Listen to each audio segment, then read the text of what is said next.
Bu bolani 15 yildan 30 yilgacha qamab olish mumkin.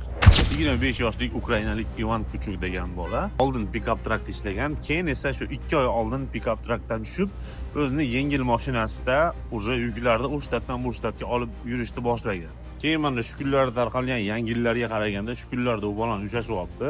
Kaliforniya politsiyasi to'xtatgan. Bagajnikidan 46 kilomi plus minus 46,2 kilo narkotik moddasi chiqqan, metamfetamin, parashok. Keyin bitta ryukzakda, prozrachniy ryukzakda falshiviy pullar chiqqan, falshiviy dollarlar. U bolani advokatning aytishiga qaraganda, u bola polis to'xtatgandan keyin u bola bagajdagi chumadan meniki deb yuborgan, meniki emas, boshqasiniki desa ham sal yengilroq bo'lardi deydi advokat. U bola meni narsalarim, ichida men narsalarim bor deb qo'ygan. Endi hozirgi paytda u bolada sud jarayoni 15 yildan 30 yilgacha berib yuborishi mumkin. Shunaqa gaplar, akalar, baribir Amerikadamiz. Ehtiyot bo'lib, qarab, baribir halol yo'l bilan pul topgan yaxshi. Yengil pulga uchmaslik kerak.